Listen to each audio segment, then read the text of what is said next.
Hello दोस्तों, आपके अपने यूट्यूब चैनल सहज मैथ्स स्टडी में आप सभी का स्वागत है। दोस्तों, आज हम त्रिभुज और त्रिभुज के प्रकार इनको देखेंगे। तो त्रिभुज क्या होता है और त्रिभुज के कितने प्रकार हैं, और अगर हम देखें भुजाओं के आधार पर त्रिभुजों के प्रकार तो कितने होते हैं, और यहाँ पर हम देखेंगे कोणों के आधार पर त्रिभुजों के प्रकार। तो इन सभी प्रकार के त्रिभुजों को हम समझेंगे यहाँ पर। तो यहाँ पर हमने पहले ले लिया है भुजाओं के आधार पर त्रिभुज। तो त्रिभुज वो आकृत होती है जो तीन रेखाखंडों से घिरी आकृत होती है, तो उसे त्रिभुज कहते हैं। जैसे एक रेखाखंड ये, दूसरा ये, तीसरा ये। जब तीन रेखाखंडों से आकृति घिर जाती है और आकृति जो बनी होती है उसको त्रिभुज कहा जाता है। भुजाओं के आधार पर त्रिभुज तीन प्रकार के होते हैं। यहाँ पर हमने तीन प्रकार के जो होते हैं उनको लिख लिया है। तो पहला क्या होता है, पहला जो त्रिभुज होता है भुजाओं के आधार पर, तो ये होता है समबाहु त्रिभुज। समबाहु त्रिभुज। दूसरा होता है समद्विबाहु त्रिभुज। तीसरा होता है विषमबाहु त्रिभुज। तो पहला है समबाहु त्रिभुज। तो समबाहु त्रिभुज में क्या होता है, जैसा कि नाम से ही पता चलता है, सम माने बराबर होता है, बाहु माने होता है भुजा। तो जिसकी भुजाएं सब बराबर होती हैं, जिसकी तीनों भुजाएं बराबर होंगी उसे कहा जाएगा समबाहु त्रिभुज। तो यहाँ पर समबाहु त्रिभुज में जैसे ये 5 सेंटीमीटर है तो ये भी 5 सेंटीमीटर होगी, तो ये भी 5 सेंटीमीटर होगी। तो तीनों भुजाएं बराबर होंगी। अगर ये 10 है तो ये 10, ये 10। अगर एक भुजा 15 है तो सभी 15-15 सेंटीमीटर की होंगी। कहने का मतलब ये है, जब तीन रेखाखंडों से घिरी आकृति हो और सभी भुजाएं बराबर हों तो उसको कहा जाएगा समबाहु त्रिभुज। और अगला है समद्विबाहु त्रिभुज। तो समद्विबाहु त्रिभुज क्या होता है, जिसमें देखिए यहाँ पर दिया है समद्विबाहु। सम माने बराबर, द्वि मतलब दो भुजाएं, बाहु मतलब भुजाएं। जिसकी दो भुजाएं बराबर होती हैं उसे समद्विबाहु त्रिभुज कहते हैं। जैसे ये भुजा और ये भुजा यहाँ पर बराबर है, ये और ये बराबर है, ये भुजा छोटी है, तो यहाँ पर दो भुजाएं बराबर हैं। तो ये दोनों भुजाएं बराबर हैं और ये छोटी है।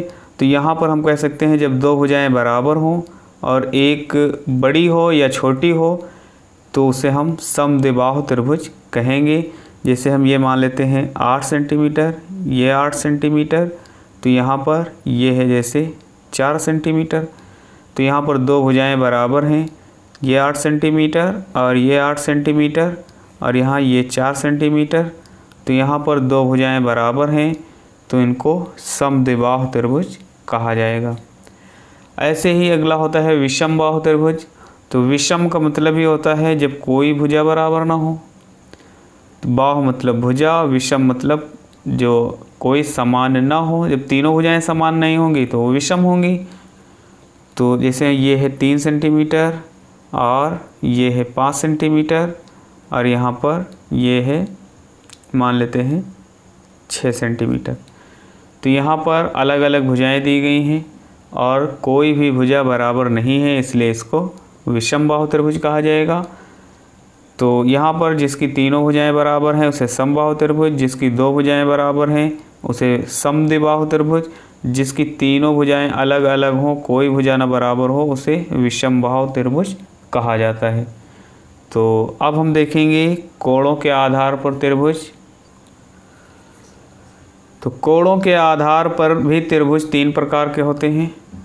कोणों के आधार पर त्रिभुज के तीन प्रकार होते हैं।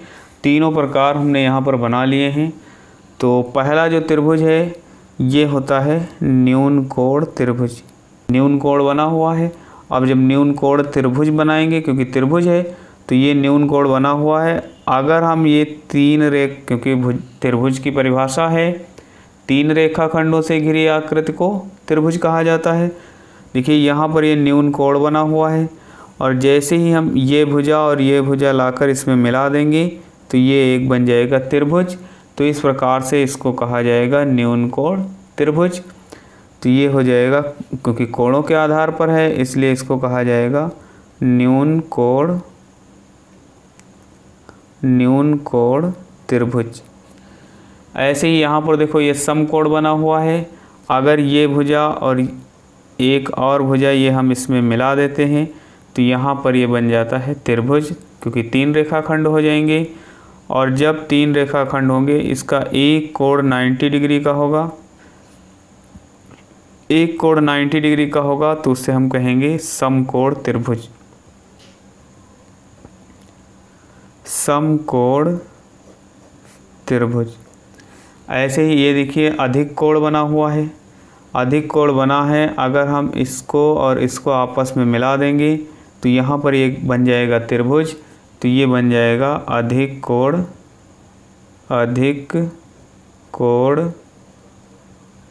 त्रिभुज। तो यहाँ अधिक कोण बन रहा है तो इससे हमने इसको मिला दिया तो ये त्रिभुज बन गया, तो अधिक कोण त्रिभुज है। यहाँ समकोण बना था और इसको इसमें हमने मिला दिया तो ये हो गया समकोण त्रिभुज। यहाँ न्यून कोण बना था और इसको हमने मिला दिया तो यहाँ त्रिभुज बन गया, तो ये बन गया न्यून कोण त्रिभुज। जिसके तीनों कोण न्यून कोण होंगे उसे न्यून कोण त्रिभुज कहा जाएगा, और जिसका एक कोण 90 डिग्री का होगा तो उसको समकोण त्रिभुज कहा जाएगा, और जिसका एक कोण 90 से अधिक होगा, 90 से अधिक होगा तो उसे अधिक कोण त्रिभुज कहा जाएगा। और एक बात हमको ध्यान रखना है त्रिभुज में, तो त्रिभुज के जो कोण होते हैं वो 3 होते हैं, 1, 2 और 3। त्रिभुज की 3 भुजाएं, 3 कोण और 3 शीर्ष होते हैं। ये शीर्ष हैं तो ये इनको शीर्ष, जहाँ पे 2 रेखाएं आकर मिलती हैं उसको शीर्ष कहा जाता है। तो यहाँ पर त्रिभुज में 3 कोण, 3 शीर्ष, 3 भुजाएं होती हैं, और त्रिभुज के तीनों अंतः कोणों का जो योग होता है, त्रिभुज के तीनों अंतः कोणों का योग जो होता है वो हमेशा 180 अंश होता है। त्रिभुज के तीनों अंतः कोणों का योग 180 अंश होता है। तो दोस्तों इस प्रकार से हमने देखा त्रिभुज क्या होता है, त्रिभुज में भुजाओं के आधार पर त्रिभुज कौन कौन से होते हैं और कोणों के आधार पर त्रिभुज कौन कौन से होते हैं, इन सभी को हमने देखा। दोस्तों वीडियो अच्छा लगा हो तो वीडियो को लाइक करिए, ज़्यादा से ज़्यादा शेयर करिए। चैनल पर नए हैं तो चैनल को सब्सक्राइब ज़रूर करें। मिलते हैं अगली वीडियो में, तब तक के लिए जय हिंद।